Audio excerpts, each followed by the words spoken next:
Kini kita akan masuki sesi berikutnya di hari kedua webinar nasional diselenggarakan oleh Pengurus Pusat Ikatan Notaris Indonesia, yaitu materi yang bertajuk prinsip kehati-hatian dalam pelaksanaan jabatan notaris terkait restrukturisasi kredit. Tadi juga sebenarnya sudah disampaikan oleh Ibu Risa dan Ibu Dianisti mengenai prudentiality dan juga precautionary principles yang harus dijalankan dan harus diingat terus oleh para notaris dalam menjalankan tugas dan kewenangannya.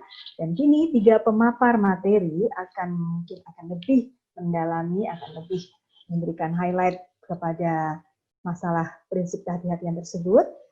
Siapakah mereka? Yang pertama adalah rekan Risbert S. Sulaiman SH.MH. Beliau adalah Majelis Kehormatan Notaris. Dan yang kedua adalah rekan Tri Firdaus Akbarsyah SH.MH, sekaligus sebagai Sekretaris Umum Pengurus Pusat Ikatan Notaris Indonesia dan Majelis Pengawas Pusat. Yang ketiga adalah rekan Dr. Andes Albertus Andi Prayitno, SHMKN, Koordinator Bidang Perlindungan Anggota PPINI. Dan selama 90 menit ke depan, sesi keempat ini akan dipandu oleh moderator kita, yaitu rekan Dr. Beni Jaya, SH, SE, MM, MHUM, MKM. Dan beliau adalah salah satu anggota dari bidang pendidikan dan pelatihan Pengurus Pusat Ikatan Notaris Indonesia. Baik, rekan Beni, tampuk acara diskusi selanjutnya akan kami serahkan sepenuhnya kepada Anda. Silakan. Terima kasih Mbak Nuniati Sulam. Saudara-saudara semua peserta webinar siang hari ini, rasanya senang banget ya kita hari ini bisa nyambung lagi. Tadi dari 2 Sri Kandi yang ada, begitu semangat, Mbak Ica, ya, Bu Listi, dan saya yakin kita sudah mendapat banyak hal yang membuat kita lebih bersemangat untuk bekerja, lebih berhati-hati di dalam melaksanakan tugas dan jabatan kita. Ya, seperti telah disampaikan oleh MC tadi, hari ini 3 orang akan berada di sesi keempat ini dengan tema yang sama, prinsip kehati-hatian dalam pelaksanaan jabatan notaris terkait dengan restrukturisasi kredit. Secara ringkas saya sampaikan kurikulum vitae daripada ketiga pembicara. Yang pertama, Bapak Risbert Sulini Sulaiman adalah notaris PPAT aktif di Jakarta Selatan dan juga adalah pengurus Pusat Ikatan Notaris Indonesia. Beliau adalah koordinator tim kajian kebijakan publik Ikatan Notaris Indonesia. Nanti saudara boleh tanya tuh dengan yang MK dan seterusnya ya, uji material pasal 66 dan seterusnya. Dan juga punya kegiatan mengajar di LPPI dan juga pengajar di UNTAR. Pembicara kita yang kedua nanti adalah Bapak Sekum kita, Sekretaris Umum kita, ya Bapak Tri Firdaus Akbarsyah, merupakan notaris aktif, notaris senior di Jakarta Selatan, dan juga Majelis Pengawas Pusat, dan Sekretaris Umum Pengurus Pusat Ikatan Notaris Indonesia 2 periode. Ya. Dan yang pembicara yang ketiga adalah Dr. Andreas Albertus Andi Prayitno. Ya. Beliau adalah selain sebagai notaris, juga beliau adalah dosen di Universitas Negeri Jember, Universitas Pelita Harapan Surabaya, Universitas Surabaya, dan Universitas Narotama Surabaya. Beliau juga adalah sekarang adalah anggota dari seksi perlindungan anggota di Pengurus Pusat Ikatan Notaris dan jabatan-jabatan lain di Pengda maupun Pengwil. Saudara, saya tidak terlalu banyak menyikapi itu, tapi dari ketiga pembicara ini saya yakin kita semua peserta webinar hari ini pasti akan mendapatkan oleh-oleh dari mereka, ya. Sudah disiapkan makalahnya dan seterusnya, tapi lebih penting pengalaman-pengalaman mereka yang membuat kita lebih hati-hati dan lebih waspada di dalam tugas dan pelayanan kita sebagai notaris dan PPAT. Ya, untuk para pembicara, saya memberikan waktu masing-masing 15 menit, ya, sehingga total kita punya waktu 45 menit dari pembicara, dan kita masih ada waktu 45 menit lagi untuk tanya jawab. Saya ingatkan, peserta webinar, silakan memberikan pertanyaan saudara ditujukan kepada siapa, masuk di question and answer. Di sana, di chat sana ya, saudara masuk di sana, dan saudara sebutkan dari mana, ALP atau notaris mana, untuk memudahkan kami memilah-milah dan menyebut namanya. Mari, yang pertama kali saya berikan waktu untuk Pak Risbert Sulaiman. Monggo Pak, dipersilakan memberikan paparannya. Waktu saya serahkan.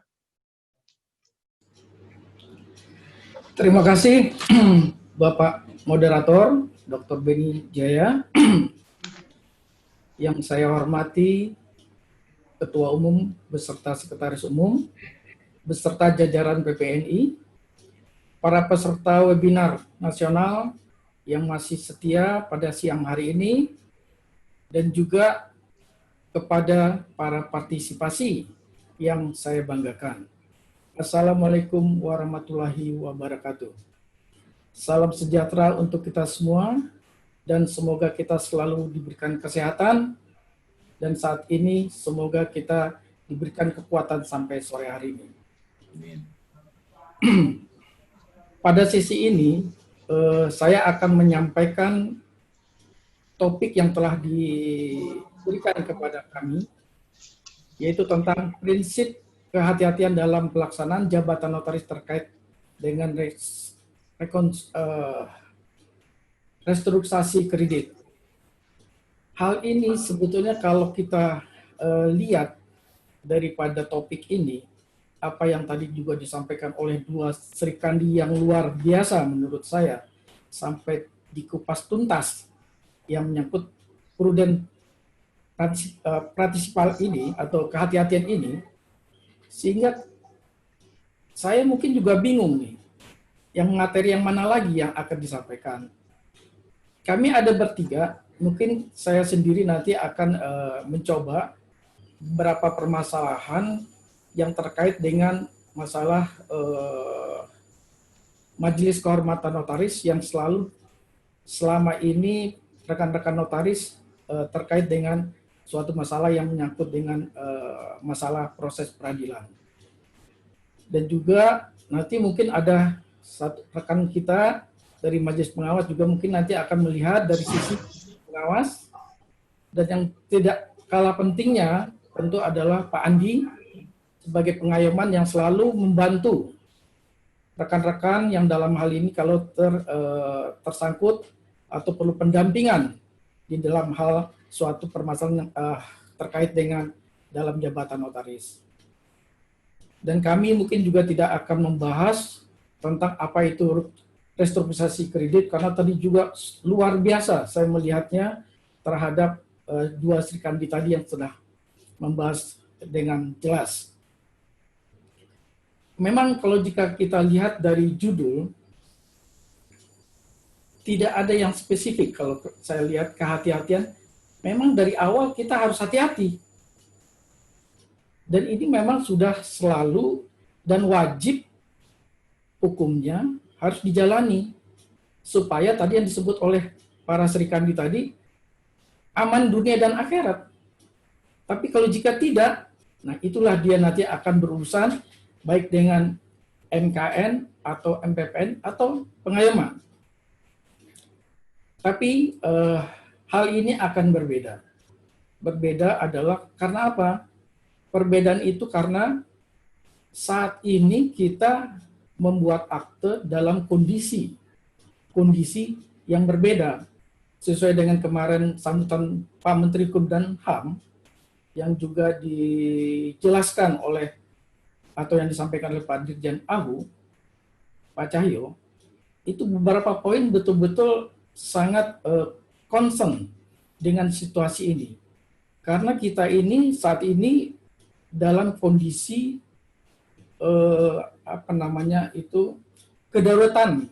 darurat kesehatan masyarakat sesuai dengan Kepres 11 tersebut, dan juga pandemi ini apakah ini force majeure juga kita tidak jelas, tapi yang jelas ini merupakan bencana nasional yang merupakan dituangkan dalam Kepres 12. Jadi Bapak Ibu, sehingga untuk itu akan berbeda jika kita tidak hati-hati. Notaris dalam menjalankan tugas dan jabatan sangat penting untuk melaksanakan prinsip kehati-hatian dalam proses pembuatan akte autentik, karena merupakan alat bukti yang kuat yang akan digunakan oleh penyidik di dalam menangani ada atau tidaknya dugaan atau adanya pelaporan terkait dengan tindak pidana. Nah, ini juga tadi sudah cukup dijelaskan, karena akte yang kita buat itu bukan hanya yang berlaku saat ini, tapi akan digunakan untuk nantinya. Nah, jika kehati-hatian ini tidak bisa kita tolak ukur, tentu kita akan berurusan dengan institusi yang lain. Sehingga alangkah baiknya prinsip kehati-hatian ini bagi seorang notaris dalam menjalankan jabatan harus sesuai dengan ketentuan 1868 Kitab Undang Hukum Perdata. Artinya apa? Kita harus kembali kepada dasar. Dasar kita harus jadi yang mungkin kemarin kita ada kelonggaran, tapi dengan situasi kondisi COVID ini harus berbeda. Seperti dikatakan dalam Akta 1868, suatu akta autentik, suatu akta yang dibuat dalam bentuk yang ditentukan oleh undang-undang atau di hadapan pejabat umum yang berwenang untuk itu di tempat akta itu dibuat. Artinya apa? Ada 3 unsur di sini yang harus Bapak Ibu ketahui, bahwa akta autentik itu bentuknya pun sudah diatur oleh undang-undang, dibuat oleh seseorang atau pejabat umum yang tentu harus merahasiakan terhadap akta yang dia buat, kemudian pada waktu atau saat tertentu, ya real time. Jadi kalau hari ini ya hari ini, tanggal, nomor ya hari ini, jam hari ini semua. Nah, di sini yang harus kita sepakati dalam hal untuk membuat akte. Kemudian dijabarkan lebih lanjut, kemarin juga disebutkan oleh Bapak Cahyo atau melalui sambutan Pak Menteri, beliau juga menjelaskan menyangkut pasal 1 angka 7. Nah, itu juga, itu sebetulnya menegaskan kembali concern-nya pemerintah untuk kehati-hatian ini, karena kondisinya berbeda. Sehingga beliau menyebutkan, menambahkan ya, akte notaris itu betul-betul dibuat di hadapan oleh notaris. Harus di hadapan notaris. Baru itu sesuai dengan undang-undang. Nah, sekarang yang menjadi pertanyaan, dalam bentuk yang bagaimana yang ditentukan oleh undang-undang.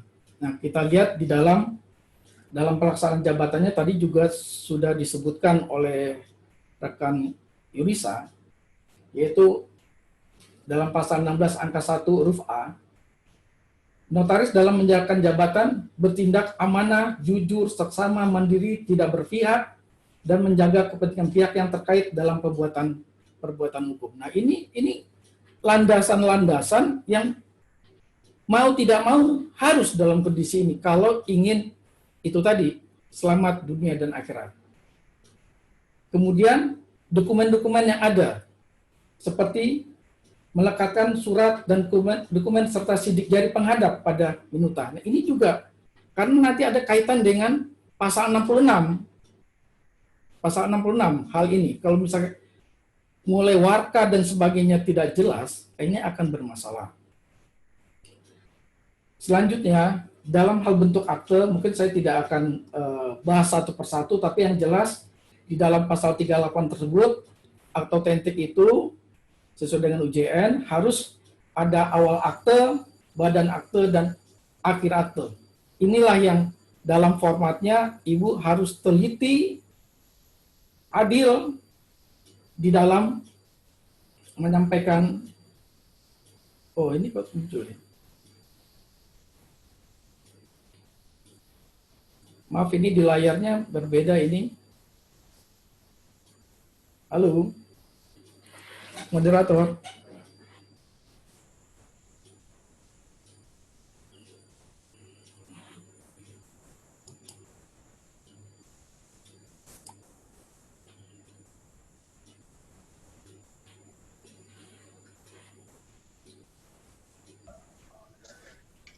Pak Risper, Ya, ada. Bapak silakan lanjutkan aja sambil nanti operator akan membantu menyesuaikan dengan materi Bapak. Silakan dilanjut, waktu tinggal 8 menit, Pak. Oke, baik. Terima kasih. Jadi, di dalam undang-undang itu saya tidak akan jelaskan karena apa, itu sudah Bapak Ibu baca di dalam UJN. Dengan prinsip kehati-hatian ini, seorang notaris diharapkan dapat mencegah timbulnya permasalahan hukum terhadap akta yang dibuatnya di kemudian hari. Namun, selama ini untuk seorang notaris yang tidak hati-hati dalam membuat akte, maka seringkali notaris yang bersangkutan tersangkut tindak pidana. Karenanya ada pihak-pihak yang melakukan kejahatan. Kemarin Bapak Dirjen menyebutkan ada seseorang yang tidak beritikat baik. Nah, ini yang harus kita siasati. Nah, jika tidak, sering sekali kita dapat tuduhan atau sangkaan terhadap notaris yang selama ini kami di Majelis Kehormatan Notaris mendapatkan laporan dari MKN wilayah di mana sering terjerat di dalam pasal-pasal 263, 264, dan 266. Karena apa? Surat yang menjadi pendukung di dalam akte kita, kadangkala seharusnya asli dikasih fotokopi ternyata palsu. Atau asli tapi palsu. Nah, inilah yang harus Bapak Ibu cermati. Apalagi nanti di dalam hal kita melakukan restructure terhadap kredit. Nah, tadi juga udah sampaikan tuntas sama Ibu Listi, itu betul-betul apa yang ada, itu betul harus teliti. Betul tidak asli, malah tidak boleh menggunakan hasil elektronik. Nah, ini kan kita harus betul-betul melihat dokumen pendukung atau alas hak yang jelas. Selanjutnya, untuk kehati-hatian ini, sehingga nanti kita tidak terjerat kepada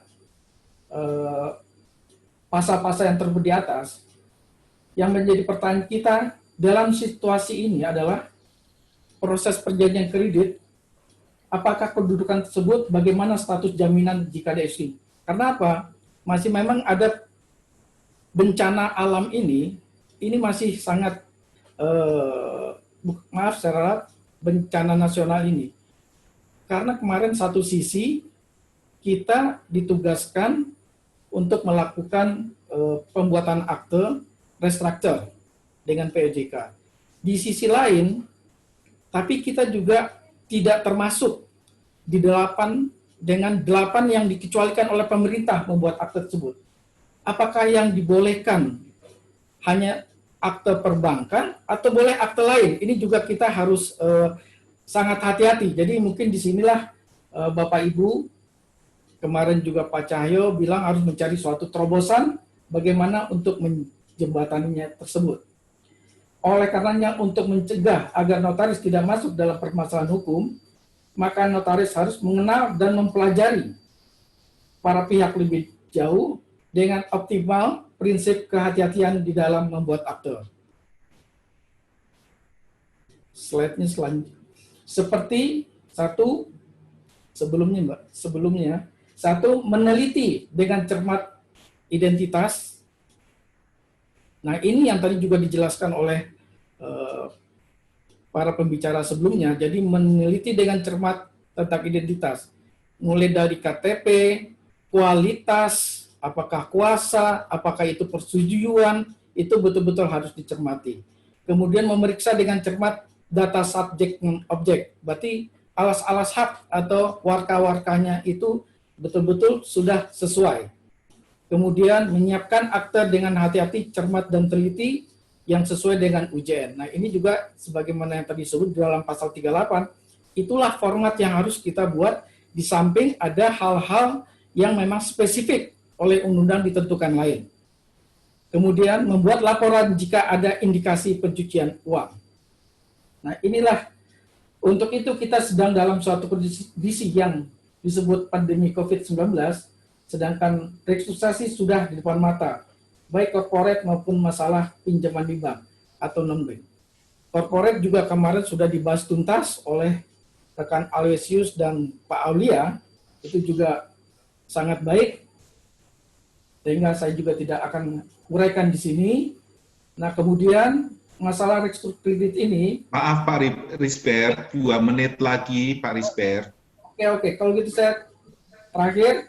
Jadi untuk kehati-hatian ini tetap Bapak Ibu harus jalani, dan kami dari Majelis Kehormatan Notaris berdasarkan pasal 66 yang tadi saya sebutkan, itu adalah merupakan filter di dalam menjalankan notaris untuk menyerahkan fotokopi atau surat yang dilekatkan atau untuk hadir pada saat tindak pidana.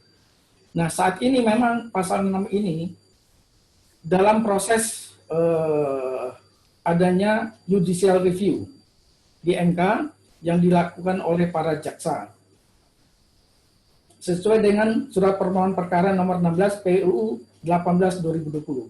Jadi Bapak Ibu, dengan kehati-hatian ini kita berharap jangan nantinya pandemi selesai berurusan, sedangkan di sisi lain perlindungan hukum ini sekarang sedang dalam proses judicial review. Saya berharap kepada rekan-rekan notaris se-Indonesia, doanya supaya terhadap pasal 66 ini tidak akan dicabut, dan juga memberi dorongan atau baik masukan kepada PPNI yang saat ini sedang serius untuk menyusun terhadap intervensi. Jadi mungkin itulah yang bisa saya sampaikan karena waktu yang singkat. Karena saya sebetulnya menyampaikan adalah pengulangan daripada apa yang tadi telah tuntas disampaikan oleh rekan Listi dan Yurisa. Mungkin sekian moderator, terima kasih atas waktunya. Terima kasih Pak Risber, terima kasih. Peserta webinar, kita akan masuk kepada materi yang kedua. Pak Tri Firdaus Akbarsyah telah menyiapkan materinya. Mari, Pak Tri Firdaus, waktu 15 menit, dimulai dari sekarang. Baik, terima kasih. Ini panitia webinar ini nggak capek-capek nih, 2 hari berturut-turut. Vitamin C-nya cukup kuat ini rupanya nih. Hebat. Pertama kali nih, sama seperti RP3YD. 2 hari berturut-turut. Baiklah, bismillahirrahmanirrahim. Assalamualaikum warahmatullahi wabarakatuh. Selamat siang, salam sejahtera untuk kita semua. Yang terhormat Pak Dirjen, Pak Cahyo, kemarin janji akan masuk lagi. Tapi nggak tahu nih, mungkin ada, tapi beliau tetap monitor. Yang terhormat Ibu Ketua Umum Ikatan Notaris Indonesia, Ibu Iwalita, biar tidak nampak videonya, tapi dia monitor terus sekarang ini. Yang terhormat Dewan Kehormatan Pusat, yang terhormat Majelis Kehormatan Notaris Pusat, Pak Risbet dan teman-teman. Yang terhormat juga ada teman-teman juga dari Dewan Penasehat PPNI, serta rekan-rekan pengurus pusat, pengurus wilayah, pengurus daerah seluruh Indonesia, dan rekan-rekan notaris dan ALB yang sampai saat ini tetap setia menyimak, mengikuti webinar yang diadakan oleh PPINI. Dalam suasana Lebaran, saya secara pribadi dan bersama teman-teman di PPINI mengucapkan minal aidin wal faizin, mohon maaf lahir dan batin. Dan pada kesempatan ini juga kita panjatkan puji dan syukur kepada Allah Subhanahu wa taala yang telah memberikan kesehatan, kebahagiaan sehingga kita dapat mengikuti acara webinar pada siang hari ini. Sebagaimana yang telah kita ketahui bahwa makalah yang akan saya bawakan adalah prinsip kehati-hatian dalam pelaksanaan jabatan notaris terkait restrukturisasi kredit yang telah dibahas secara tuntas oleh pembicara-pembicara sebelumnya. Dan sisa-sisa saat sekarang ini, sisa-sisa bagian saya, ya paling tidak saya akan menyampaikan apa-apa kejadian-kejadian dalam menjalankan jabatan, prinsip kehati-hatian, karena sering sekali kasus-kasus banyak yang masuk ke MPPN. Akan saya bahas nanti, akan saya cerita sedikit mengenai kasus-kasus yang masuk. Sebagaimana kita ketahui, pemerintah mengeluarkan POJK nomor 11 garing POJK 3 2020 mengenai stimulus perekonomian nasional sebagai kebijakan countercyclical dampak penyebaran COVID-19. Ini tadi semua kalau kita baca semua sudah dibahas dari kemarin sampai saat sekarang ini. Kita sudah bahas, mungkin teman-teman sudah bosan kali mendengar ini. Memang restrukturisasi kredit yang diberikan kepada debitur itu adalah kewenangan daripada pihak perbankan. Debitur yang mengalami kesulitan dengan adanya COVID-19 ini, debitur yang mempunyai susah untuk membayar bunga kredit, pinjaman pokok, dan debitur yang memiliki prospek usaha yang baik dan mampu memenuhi kewajiban setelah kredit direstrukturisasi. Stimulus ini diberikan kepada para debitur agar para debitur dapat menjalankan kualitas kreditnya dengan lancar. Karena ingat, perekonomian berjalan seiring dan sejalan dengan pertumbuhan ekonomi, maka dunia notaris pun juga akan berjalan, tidak stagnan. Perekonomian akan stagnan, dunia notaris pun akan stagnan. Nah, disinilah tugas kita sebagai notaris, kita menjamin adanya suatu kepastian hukum. Kita sebagai notaris tidak turut ke dalam materi dari pemberian restrukturisasi. Kita hanya mencatat, mengkonstatir dari apa yang dikehendaki oleh kreditur dan debitur. Sebagai notaris, dalam pembuatan akte yang diminta oleh kreditur dan debitur, harus mengacu kepada prosedur tata cara pembuatan akte sebagaimana yang telah dijelaskan dalam UJN. Dan itu sudah dari kemarin sudah dibahas tuntas mengenai segala sesuatu yang ada di dalam UJN. Kita sebagai notaris, kitab sucinya adalah UJN, kitab suci. Dan itu tidak ada tawar-menawar. Harus itu yang kita laksanakan. Jangan sekali-sekali lari dari UJN. Karena apa? Akte yang kita buat itu merupakan sama seperti bom waktu. Sama seperti bom waktu. Kita tidak tahu kapan akan meledak bom waktu. Apakah setelah pensiun ataukah dalam setahun 2 tahun? Kita tidak tahu. Mudah-mudahan sumbu bom waktunya itu tidak berjalan sehingga kita tenang. Tadi sudah diutarakan juga dalam pemaparan Dr. Yurisa bahwa kita supaya enak tidur. Meskipun kita sudah pensiun pun tidak akan dipanggil-panggil. Memang dunia notaris ini, apa yang kita buat akte ini adalah merupakan suatu akte otentik yang akan diuji kesempurnaannya. Akan diuji. Baik itu di penyidik maupun di pengadilan. Akan diuji. Sepanjang pembuatan akte itu secara verleden, ingat, pembuatan akte secara verleden, dimanapun akte kita yang kita buat, akan diuji, kita hadapi. Dan terbukti ada beberapa kasus yang sampai ke Mahkamah Agung divonis bebas.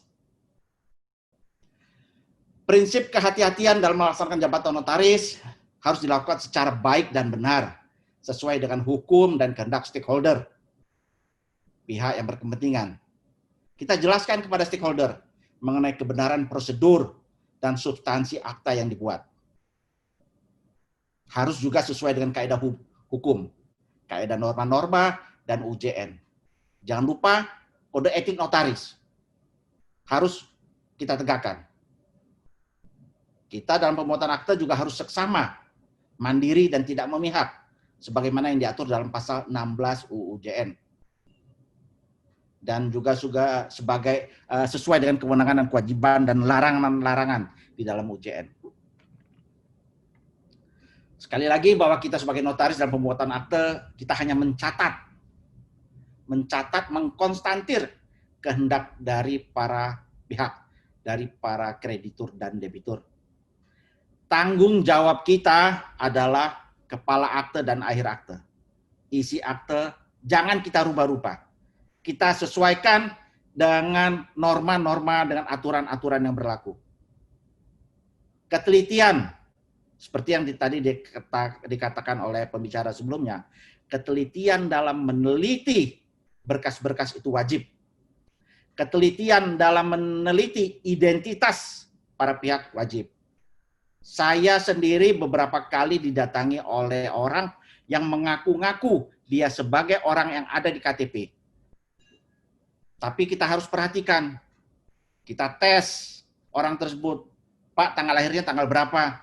Kok kelihatannya masih muda, atau kelihatannya rambutnya di KTP misalnya agak klimis kepalanya, kok nyatanya rambutnya, kan kita bisa lihat apakah si penghadap ini rambutnya asli atau palsu, kan kita bisa lihat.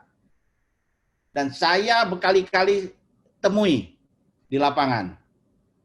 Dia bawa istri nggak tahu istri dapat dari mana.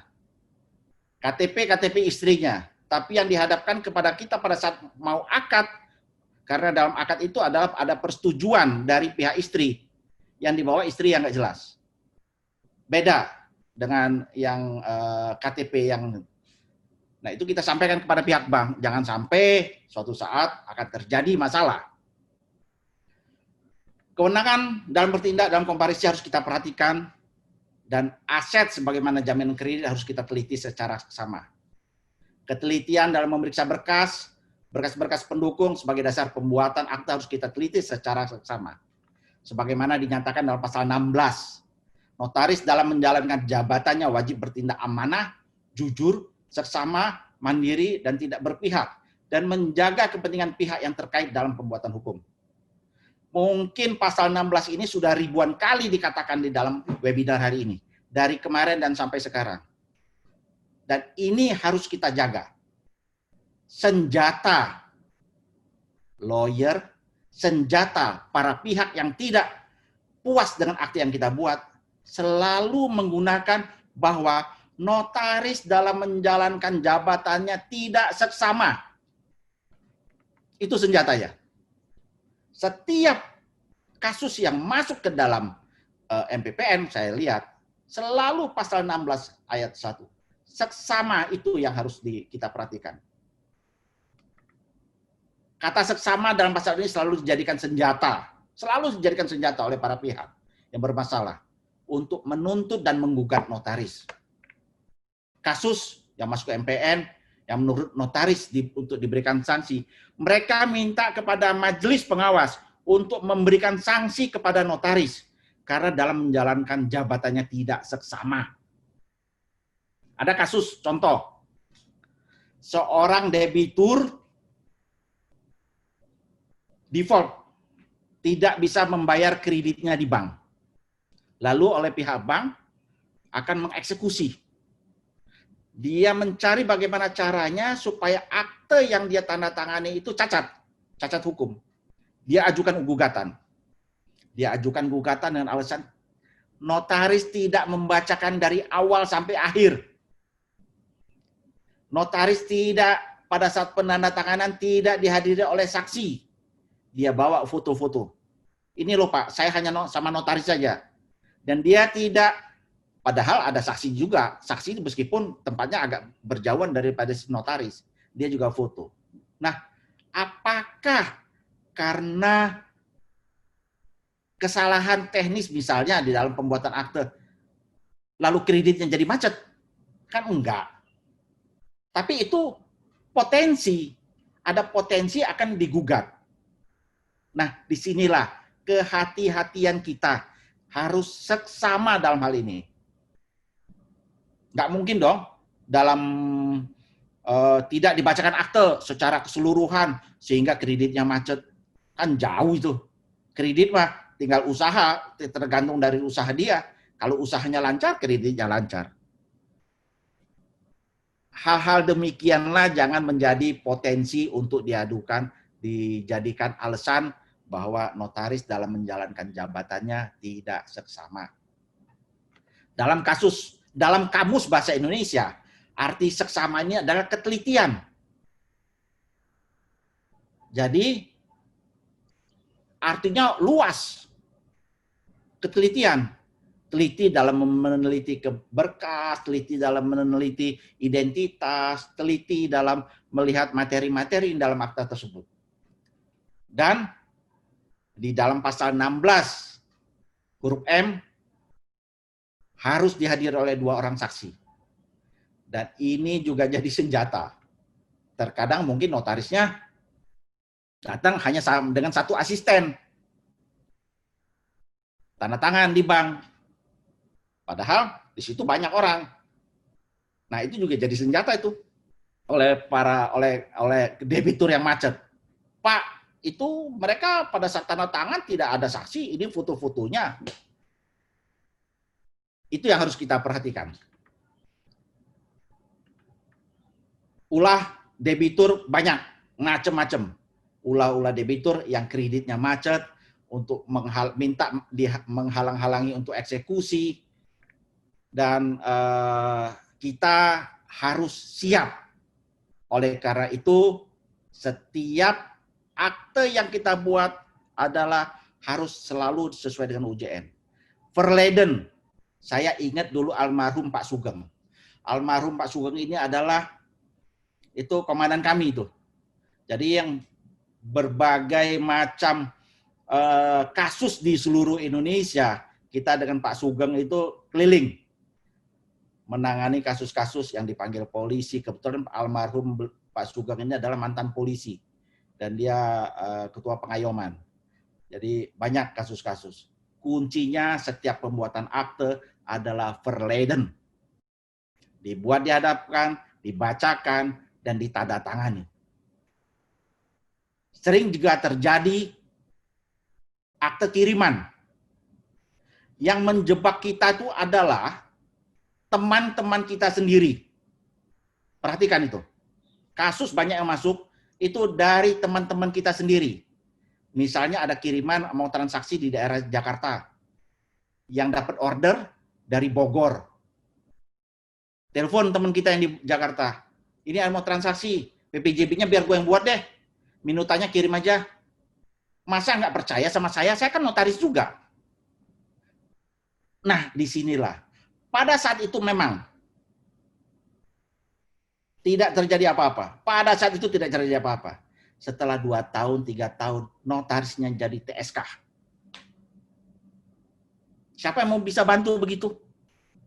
Siapa yang bisa? Nggak bisa. Karena jelas penandatanganannya tidak di hadapan. Sanksinya jelas. 263, 264, 266. Di dalam pasal 13 UJN, apabila sanksi di atas 5 tahun kita bisa dipecat. Dan di MPPN, kami bertiga di MPPN selalu mempertahankan. Malahan kami dianggap ini notaris banyak sekali membela. Saya terkenal, Pak Sekumi selalu membela anggotanya. Tapi ya gimana? Susah. Jelas-jelas itu tidak di hadapan. Jadi kalau misalnya ada kiriman akte, usahakan berhadapan. Jangan lihat angkanya. Jangan lihat honornya. Sering sekali terjadi bahwa, takut lihat nanti honornya kita bagi begini-begini. Nah, disinilah kembali lagi bahwa tanggung jawab akte itu adalah tanggung jawab kita pribadi. Tanggung jawab kita pribadi, tanggung jawab kita sampai tutup mata. Sampai tutup mata.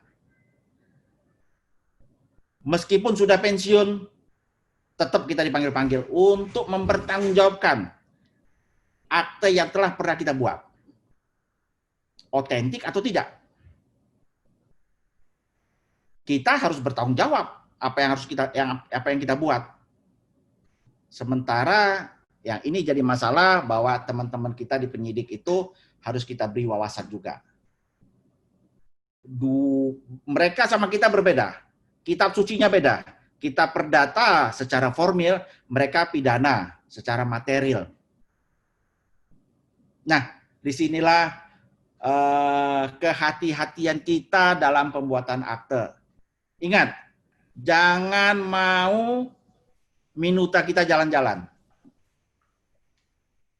Apalagi notaris-notaris yang masih baru, yang masih ngejar argo. Kejar argo. Itu sudah menjadi rahasia umum.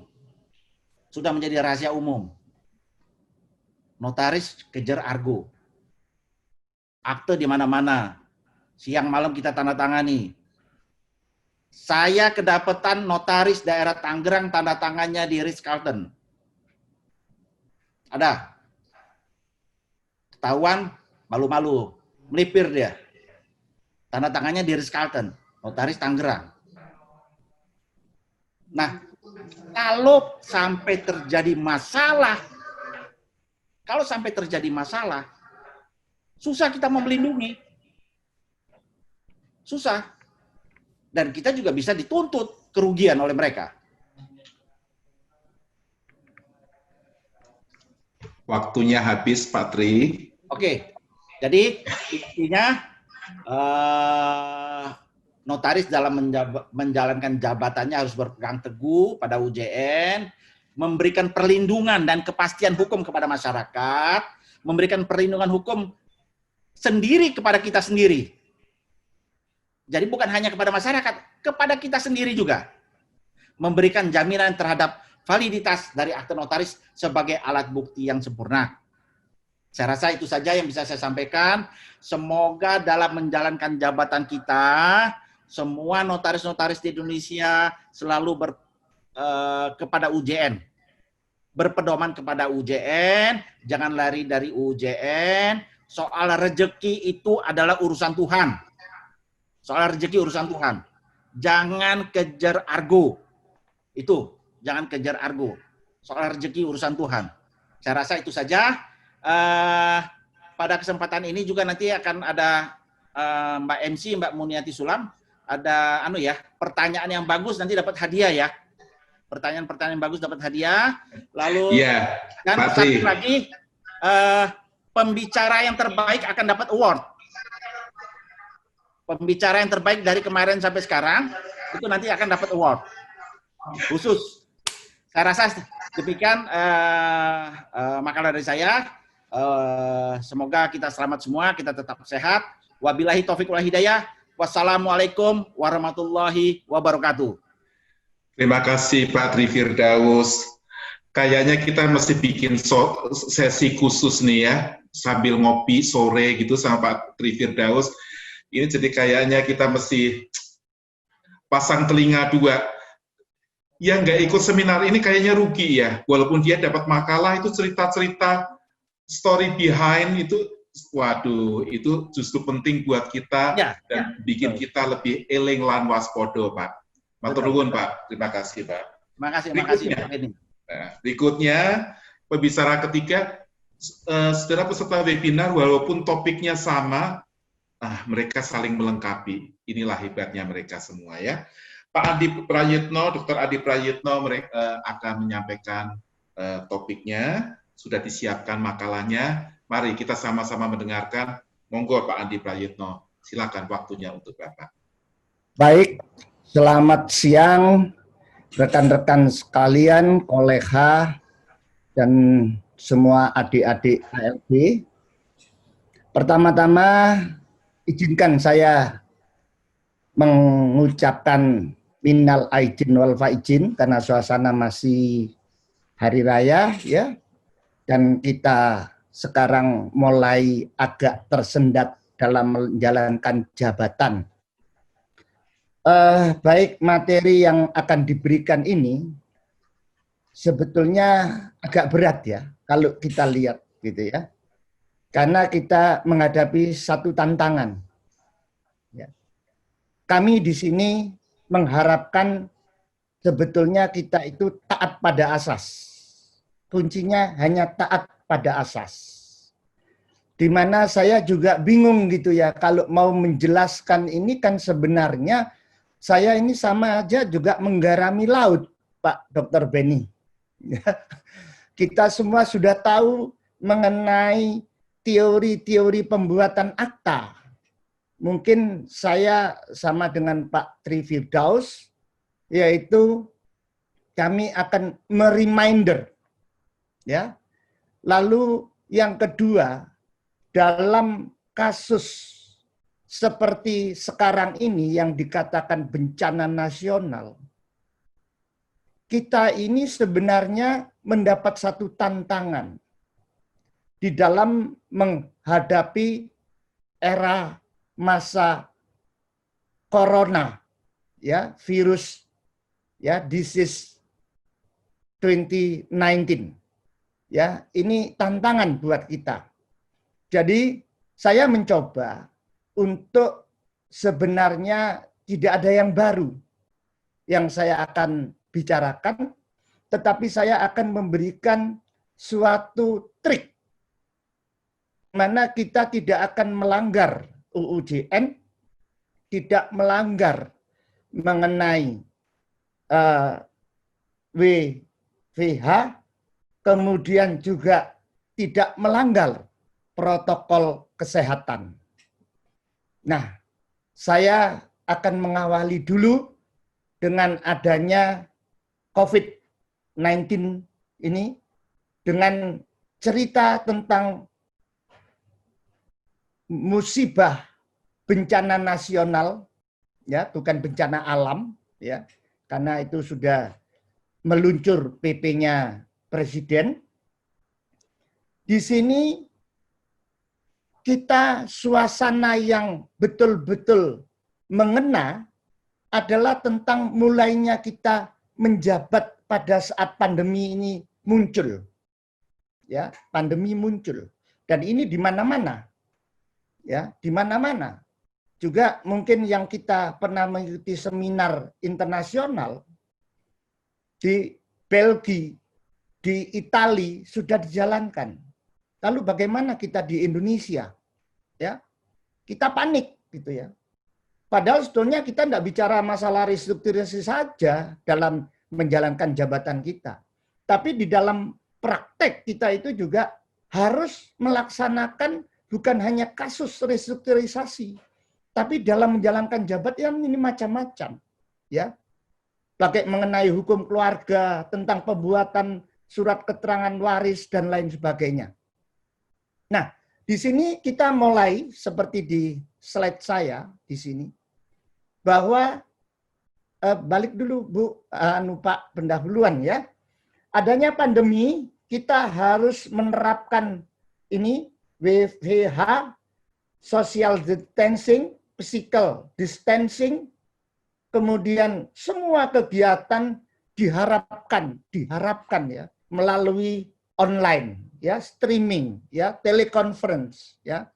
Kemudian inilah yang menjadi masalah bagi kita sebagai notaris, ya. Sebagai notaris kita punya masalah terhadap ini, itu. Kemudian juga kontak, komunikasi, pekerjaan.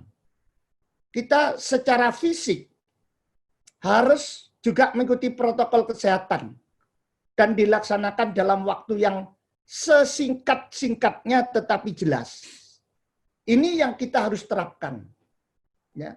Jadi sebenarnya kita mencari jalan keluar di celah-celah apa yang dibuat tadi, harus menghadap, harus dibacakan dan lain sebagainya. Setelah itu kita bagaimana menerapkannya di dalam menjalankan jabatan. Ternyata kita masih punya kesempatan. Terutama kita sekarang kan tidak 100% tidak boleh ketemu. Tetapi bila mana dipandang perlu, itu masih boleh. Dengan mengingat protokol kesehatan. Ya. Oke, lanjut. Kemudian akibatnya apa dengan adanya pandemi ini? secara nasional, maka roda perekonomian itu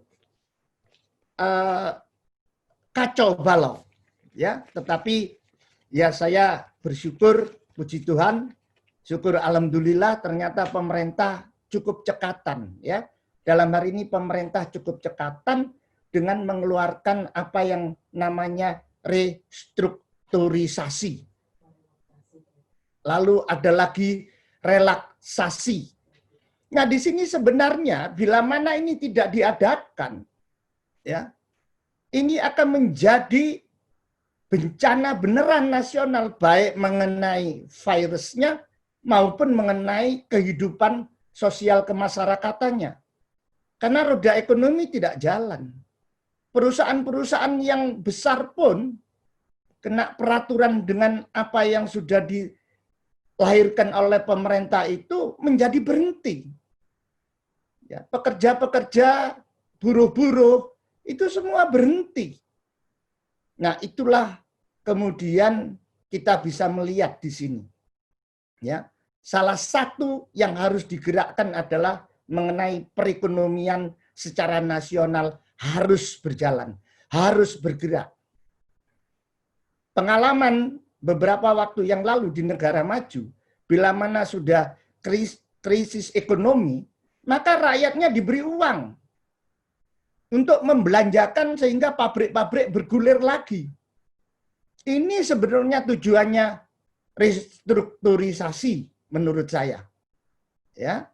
Jadi kalau kita lihat di sini restrukturisasinya tidak umum karena sebenarnya hanya diarahkan kepada mereka-mereka yang termasuk dalam UMKM. Ya, jadi khusus mereka-mereka yang juga plafon kreditnya tidak melebihi 10 miliar. Ya, itu diperhatikan. Ya. Tapi bukan berarti pengusaha yang besar-besar yang di atas 10 M itu bermasalah. Tidak 100% dengan bank, tapi di dalam perekonomian, di dalam mengenai pendayagunaan SDM itu berpengaruh. Ya. Nah, inilah yang harus kita hadapi. Lalu bagaimana dengan kita sendiri? Ya, yang tadi saya katakan dengan adanya pandemi, pemerintah mengeluarkan POJK nomor 11 garing POJK.03/2020. Ya. Lalu disinilah kita bisa melihat bahwa pemerintah sangat antusias supaya keseimbangan, baik manusianya, baik perekonomiannya, baik pemerintahannya, itu bisa berjalan, stable. Ya, jadi tidak lagi mengundang masalah orang menjadi kepanikan, orang juga ribut gitu ya. Nah, terutama kita juga ribut ya. Notaris juga ribut kan? Padahal tidak perlu ada yang diributin sebenarnya. Kita tinggal menunjang apa programnya pemerintah. Nah, di sini saya hanya melihat tujuannya dari cara restrukturisasi. Ini menurut versinya POJK. Kalau di versinya secara umum, ini adalah untuk menjaga kestabilan baik ekonomi maupun sosial kemasyarakatan secara nasional. Nah, di sini tadi sudah dijelaskan mengenai apa yang diberikan restrukturisasi. Ya, tadi sudah ada. Nah, saya tidak akan menjelaskan satu-satu karena ini moderator saya agak pelit ya. Saya cuma dikasih 15 menit. Tapi kalau ibu-ibu yang cantik-cantik 20 menit tadi saya lihat ya. Wah, ini termasuk diskriminasi gitu ya, Pak ya. Oke, saya lanjut. Kemudian di sini kita bisa lihat ya. Jadi dengan adanya kebijakan daripada OJK ini diharapkan roda itu bergerak. Ya. Itu perlu saya. Sekarang saya masuk kepada jabatan kita. Lanjut. Nah, apa prinsip kehati-hatian notaris? Nah, ternyata di sini saya ingat-ingat, saya pelajari ya. Nah, ini mungkin di reminder untuk kita-kita semua yang seusia saya gitu ya. Tapi kemudian kalau untuk anak adik-adik ALB, lah ini mungkin tidak pernah diajarkan. Ya, proses pembuatan akta itu ada 2 frase, ya, yaitu yang satu namanya opmaken dan verleden. Nah, ini kalau yang muda-muda, karena saya juga ngajar ya, kita itu ternyata mahasiswa kita sekarang itu tidak nututin karena terlalu banyak teorinya. Zaman kita dulu langsung buat akte, ya, sehingga tahu apa yang namanya opmaken, apa yang namanya verleden. Tadi Pak Segom sudah menyinggung, kalau di kepolisian itu verleden Pak harus penting itu. Ya memang. Tapi kita juga harus menjelaskan bahwa membuat akte itu tidak sesuai dengan, bukan tidak sesuai, tidak yang diartikan itu dibacakan aktanya lalu segera tanda tangan, bukan itu. Kita membuat akte itu sejak orang itu datang, menyampaikan kehendaknya, menyampaikan tujuannya, yang disebut merelatir itu prosesnya adalah proses diopmaken, bukan di verleden. Ya. Nah, di sini ini kita harus tahu batasannya. Sehingga kalau misalnya kebetulan kita ini dipanggil sama penyidik, ya, atau disidik, beda ya. Penyidik, penyelidikan, dan sidik beda. Nah, ini teman-teman yang mantan pengacara mungkin lebih detail dia mengetahui. Jadi opmaken dan verleden. Nah, ini berkaitan dengan proses apa?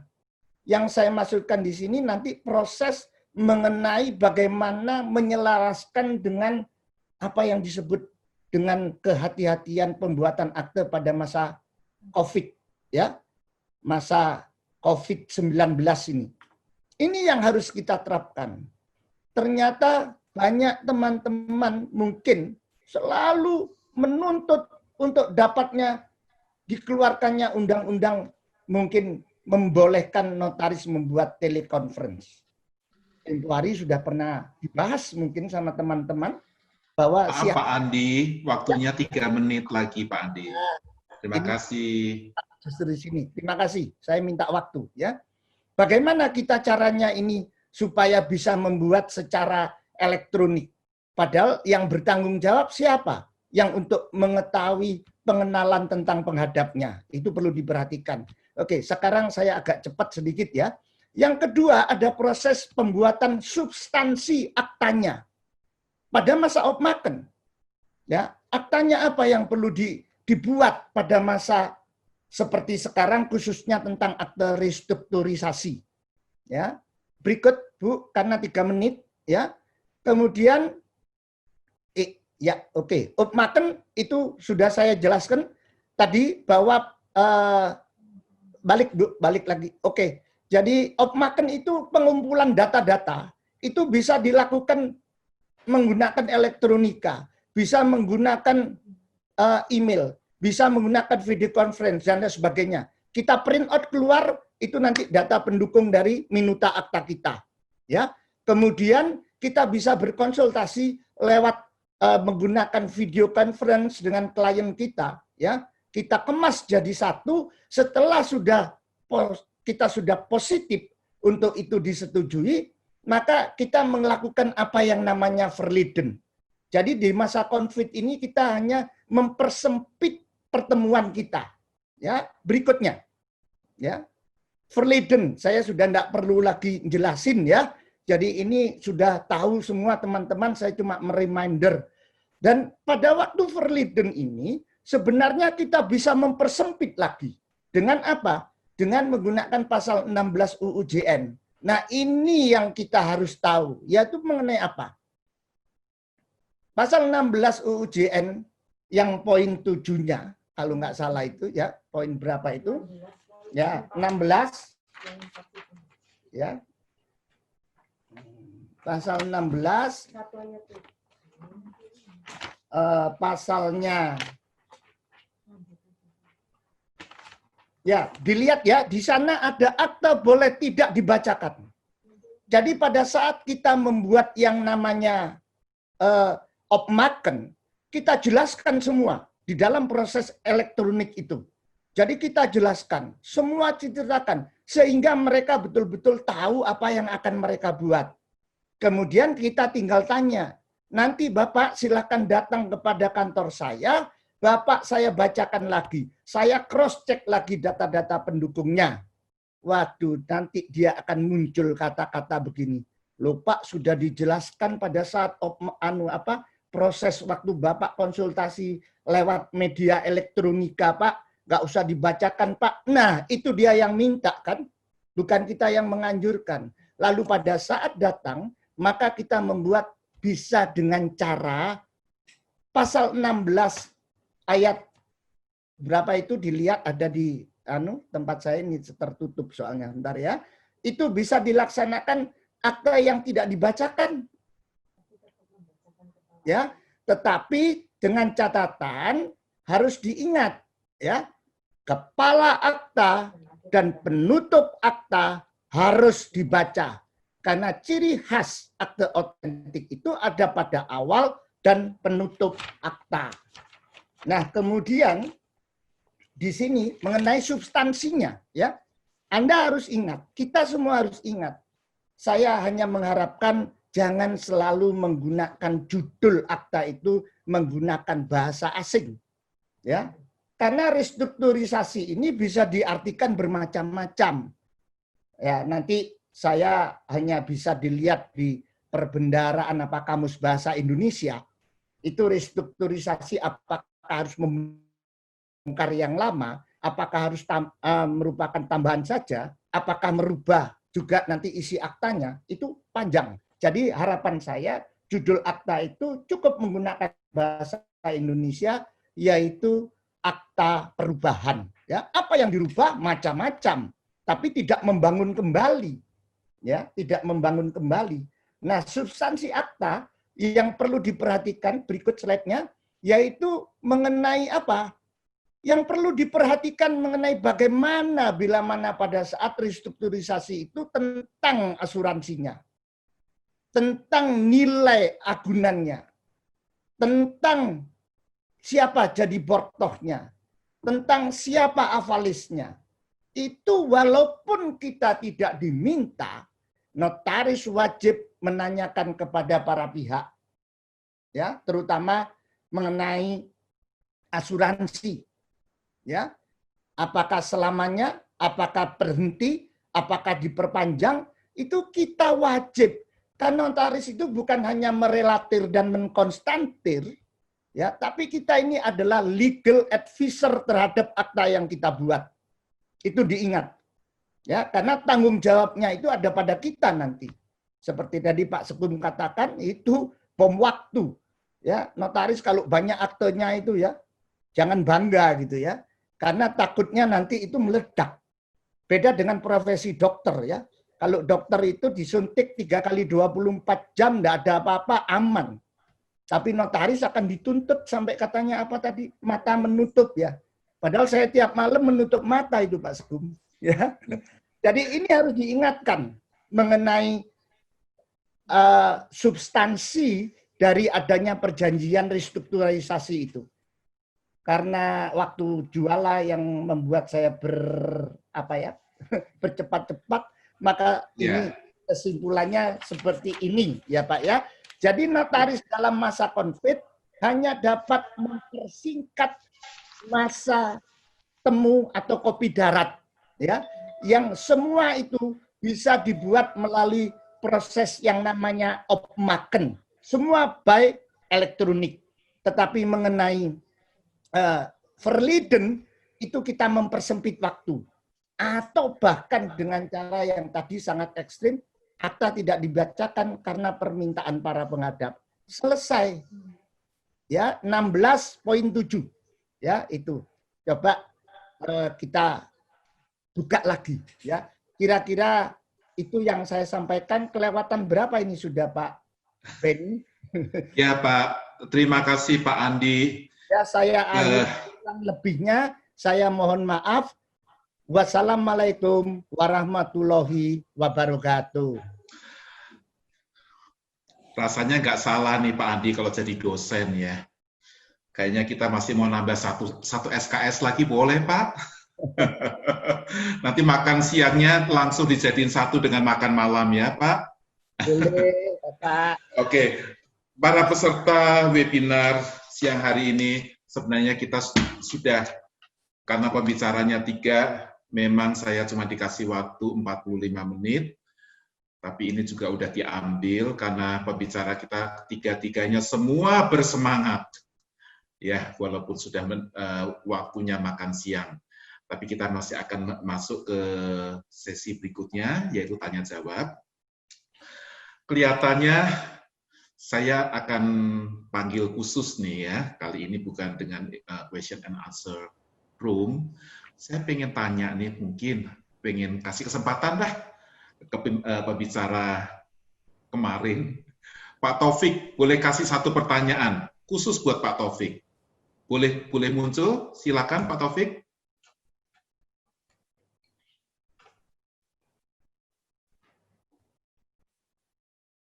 Pak Taufik.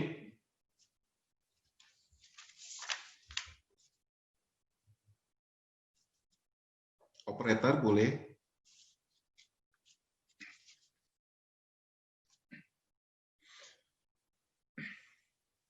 Oke, sambil menunggu Pak Taufik, ada satu pertanyaan. Ini kepada Pak Sekum. Pak Sekum menyangkut mengenai pasal 16 UU JN tentang saksama. Apakah dalam kondisi restrukturisasi berkaitan dengan COVID-19 ini, notaris perlu mengetahui siapa pihak kreditur yang berhak untuk memutuskan untuk melakukan restrukturisasi terhadap perjanjian kredit. Maksudnya, kalau kondisi normal sudah tahu nih bagian siapa petugasnya. Tapi apakah kita perlu mendapatkan satu statement atau surat tertentu bahwa dari pihak manajemen bank hanya menentukan katakanlah si A khusus untuk masalah restrukturisasi. Ini menyangkut mengenai kehati-hatian. Mohon Pak Sekum, Pak Tri Firdaus, Yap. silakan langsung. Langsung ya, saya jawab ya. Langsung Pak. Baik, terima kasih. Pertanyaan dari siapa tuh tadi Pak Beni? Saya Pak, saya yang nanya Pak. Wow, nanya sendiri toh. Bisa jawab sendiri tuh. Moderator nggak boleh. Operator nggak boleh. Ya intinya begini Pak Beni. Intinya bahwa kita itu pakai kacamata kuda. Notaris itu pakai kacamata kuda. Jangan lirik kiri, jangan lirik kanan. Sesuai dengan UJN. Kita hanya mencatat apa yang diminta oleh mereka. Jangan kita memberikan yang menentukan apakah itu bisa restrukturisasi atau tidak, itu pihak bank, komite perbankan. Dia punya penilaian tersendiri. Dia melihat arus keluar masuknya, arus bisnisnya, segala macam banyak penilaian-penilaian dari komite bank. Kita tidak bisa. Kita kacamata kuda. Ya. Apa yang diminta oleh kreditur dan debitur kan ada di OL tuh. Kita selalu dikasih OL. Nah, dasar itu saja. Kita nggak usah macam-macam, nggak usah ke kiri, nggak usah ke kanan, nggak usah memberikan statement apa-apa, tapi kita memberikan bahwa apa yang diminta itulah yang kita jalankan sesuai dengan aturan-aturan yang ada. Begitu loh Pak Beni. Ya, terima kasih Pak Tri. Yang penting sudah ada perintah, ada ordernya. Ya, ya. Oke, kita jalan ya. Oke, pertanyaan yang lain. Pertanyaan dari Pak Taufik tadi, ya. Ini ditujukan mungkin saya aja kasih tahu ke Pak Risbet. Mari silakan ya. Apa upaya yang akan dilakukan oleh notaris agar akta notaris kembali dapat dipercaya oleh masyarakat, terutama oleh penegakan hukum, di mana sepertinya akhir-akhir ini meragukan keotentikan akte notaris, sehingga notaris kerap dipanggil untuk menjelaskan lagi akte yang sudah dibuatnya. Mari Pak Risbet, silakan dijawab. Baik, Pak Moderator. Yes. Dalam hal ini sebetulnya kalau kita lihat adanya kita dengan polisi pihak kepolisian sudah ada MOU, hanya saja kita tidak dengan jaksa. sebetulnya kalau di dalam hal ada pemanggilan atau bentuknya dari penyidik, harus melewati Majelis Kehormatan Notaris Wilayah. Nah, dengan adanya hasil daripada jawaban rapatnya MKNW tersebut, kalau memang itu disetujui, itu artinya secara material terhadap akte tersebut ada sesuatu masalah. Tapi jika ditolak, seharusnya ini juga kami sudah sampaikan dengan pihak kejaksaan waktu itu, bahwa harusnya kalau sudah ditolak artinya apa?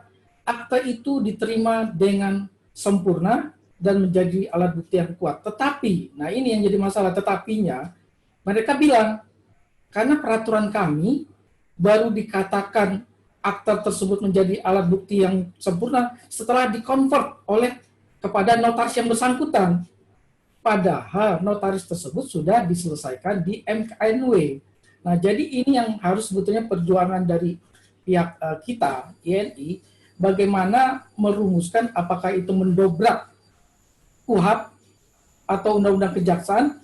Kalau memang sudah diputuskan ditolak, ya sudah, terima akte tersebut, notarisnya tidak perlu dipanggil lagi oleh penyidik. Tapi ini kenyataannya, alasannya adalah notaris sebelum dipanggil oleh penyidik, itu nanti pada saat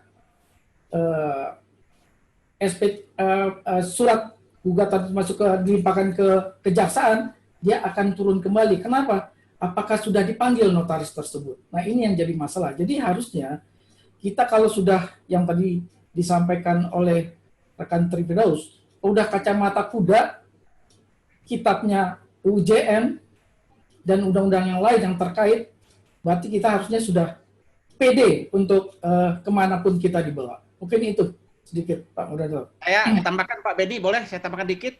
Mari, silakan. PPINI lagi mencoba sudah membuat draft untuk MOU dengan kejaksaan. Dan sekarang sedang dibahas dengan pihak kejaksaan. Mudah-mudahan dalam jangka waktu dekat kita sudah ada bisa MOU kita ketemu sama kejaksaan. Itu aja yang saya tambahkan, Pak Beni. Ya, terima kasih Pak Trifirdaus. Satu pertanyaan lagi kepada Pak Andi, ya, ini dari Notaris Vian, Kabupaten Kulon Progo, Jogja. Ya. Di era digitalisasi dan adanya pandemi, bagaimana penerapan tanda tangan digital dalam akte notaris? Apakah dimungkinkan? Jika ya, apakah bertentangan dengan Undang-Undang UJN? Silakan, Pak Andi. Tidak bisa. Tanda tangan para penghadap dan saksi adalah tanda tangan basah, kecuali pemerintah, dalam hal ini Presiden, membuat undang-undang darurat. Itu aja. Jadi jawaban sementara tidak mungkin, ya. Jangan mencari cara celah-celahnya. Ian, makasih. Saya tambahkan, Pak Beni. Ya, silakan. Ya, bahwa jelas yang namanya tanda tangan itu tidak bisa video conference. Kepercayaan yang diberikan dari pemerintah kepada kita notaris adalah kepada kitanya, pribadinya, selaku notaris. Bukan kepada alatnya, bukan kepada teknologinya. Itu teknologi hanya sebagai media. Tapi kepercayaan diberikan oleh pemerintah untuk menjalani jabatan sebagai pejabat kepada pribadi kita sebagai notaris. Jadi nggak bisa kalau secara online.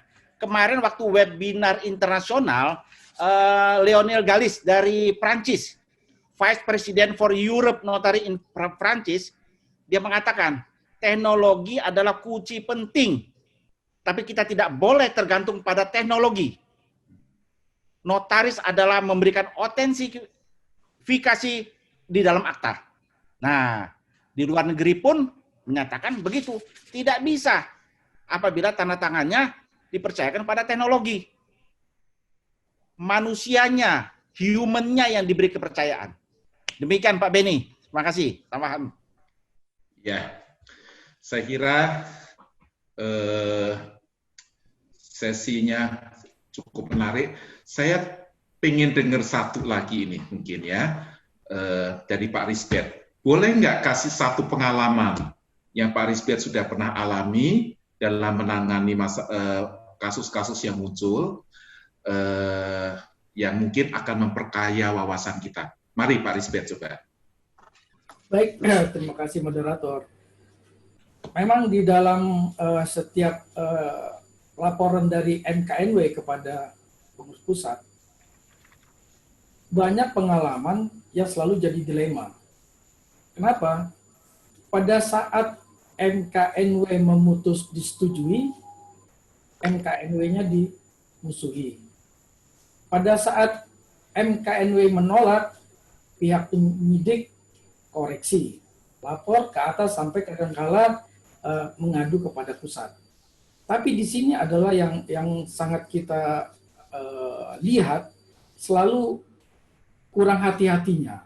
Dan bahkan ini memang sempat terjadi dalam hal seseorang yang satu tanda tangannya di kantor, yang satu datang ke rumah minta tanda tangannya, kemudian dituduh oleh yang tanda tangan di rumah, dipaksa. Sehingga dijatuhkan, dituduhkan masuk ke pekarangan di luar izin pemilik rumah. Akhirnya tuduhan itu adalah bukan terhadap tanda tangan akte, tapi petugas dan notaris, apakah pihak bank dan notaris, datang ke rumah si debitur, dituduh sangkaannya adalah masuk ke pekarangan tanpa persetujuan pemilik rumah. Nah, jadi konteksnya ini kadang-kadang itu yang kita harus hati-hati. Karena itu tadi yang dibilang oleh Pak Sekum, kadang-kadang kita sudah berhati-hati, tapi memang ada pihak tertentu yang melihat celah-celah yang dimungkinkan. Nah, ini memang harus kacamata kuda, tidak ada pilihan lain. Apalagi dalam kondisi seperti ini, semua pihak yang sebelah sana melihat kacamata yang berbeda, kita juga dengan kitab kita berjalan dengan kita, tapi kenyataannya, tapi ini akan menjadi suatu debatable. Jadi sehingga bagaimanapun kita harus tetap kepada UUJN. Mungkin itu, Pak Andi. Ya,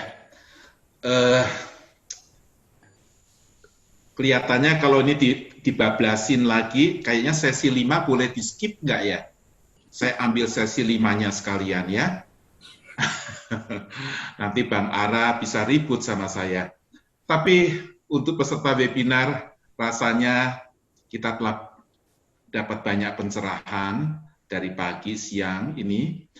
Ya, satu hal yang saya secara pribadi juga amati, dengan banyaknya pendidikan notaris di mana-mana, dan pesertanya tidak semua mau jadi notaris, tapi mereka dengan background yang berbeda, misalnya mereka dari polisi, dari kejaksaan, dari pengacara, membuat mereka sebenarnya tahu isi perutnya notaris seperti apa yang harus dilakukan oleh notaris, dan apa yang diajarkan di kelas penotariatan. Dalam prakteknya banyak terjadi penyimpangan-penyimpangan. Tadi Pak Tri Firdaus sudah menunjukkan keprihatinannya, ya, yang mau kejar setoran dan seterusnya. Tapi biarlah hari ini apa yang telah kita dengarkan boleh merefresh kembali, ya, boleh membuat pemahaman kita kembali terhadap UUJN, dan kita lebih hati-hati ke depan.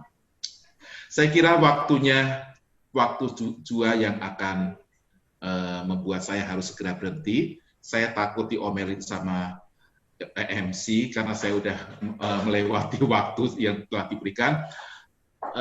Kalau ada salah atau kekurangan, mohon dimaafkan. Sesi ini saya akhiri dan saya kembalikan ke MC. Mbak Muniati Sulam. Terima kasih Pak Beni Jaya untuk kesempatannya tadi, sudah juga menjadi moderator yang seru, dengan tentunya apresiasi juga kami sampaikan kepada 3 narasumber kami yang baru saja memaparkan materi keempat, yaitu Bang Risbert, Pak Risbert, Pak Tri Firdaus, dan Pak Albertus Andi Prayitno.